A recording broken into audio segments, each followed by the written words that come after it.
আসসালামু আলাইকুম আপু। হ্যাঁ, ওয়ালাইকুম সালাম। আসসালামু আলাইকুম।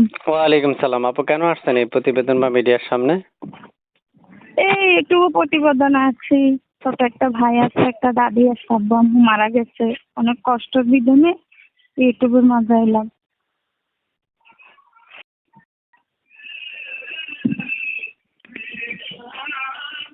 হ্যালো, জি আপু, একটু বলবেন বিস্তারিত কেন আসছিলেন, একটু বলুন। বলছি আমি ইউটিউবে প্রতিবেদনে আছি। আমার আব্বু আম্মু মারা গেছে। ছোট একটা ভাই আছে, দাদু আছে, দাদির কাছে থাকি। অনেক কষ্ট হয়। ভাইটাকে পড়ালেখা করাইতে পারি না, খানা পিনা খাইতে অনেক কষ্ট হয়। এই জন্য প্রতিবেদনে আসলাম। হয়তো একটা যদি মনের মতন মানুষ পায়, জীবন সঙ্গী পায়, যে সুখে দুঃখে দেখবে, চাইতে ডাইল ভাত খাইতে পারবে, যে পাশে দাঁড়াবে, ভাইয়াটার দায়িত্ব নিতে পারবে, ওইরকম একটা মানুষ আমি চাই। আচ্ছা, কি নাম আপনার? আমার নাম রিতা। বয়স কত আপনার? বয়স 18। আপনার মনে হয় পাখা চলতেছে, অনেক শব্দ হচ্ছে, পাখাটা বন্ধ করেন। আপু শুনতে চাচ্ছি আপনার মুখে। আপনার মানে নাম কি বলছেন? আমার নাম রিতা। রিতা।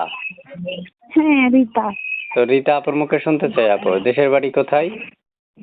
দেশের বাড়ি দক্ষিণ হাতিয়া। সুপ্রিয় দর্শক, শুনতে পেরেছেন, দক্ষিণ হাতিয়া থেকে যুক্ত হয়েছে আপুর মধ্যে একটা কথা বলি। যারা আমাদের কথাগুলো বা ভিডিওটা দেখতে পাচ্ছেন তারা চ্যানেলটা সাবস্ক্রাইব করে রাখবেন। আর আগে থেকে যদি করে থাকেন তাহলে আপনাকে জানাচ্ছি অসংখ্য অসংখ্য ধন্যবাদ। আপু শুনতে চাই, আপনার ভালোবাসার মানুষটা কেমন বয়সী চাচ্ছেন?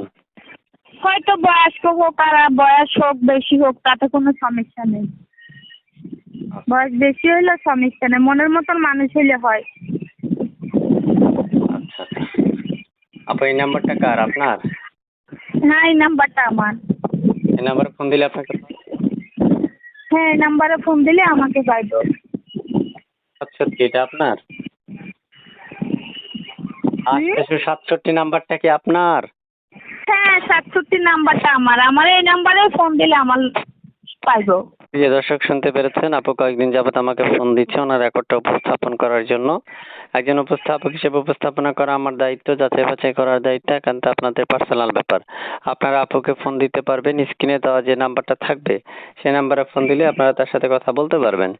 ঠিক আছে আপু, ভালো থাকেন। হ্যাঁ, আচ্ছা, খুদা হাফেজ। আসসালামু আলাইকুম।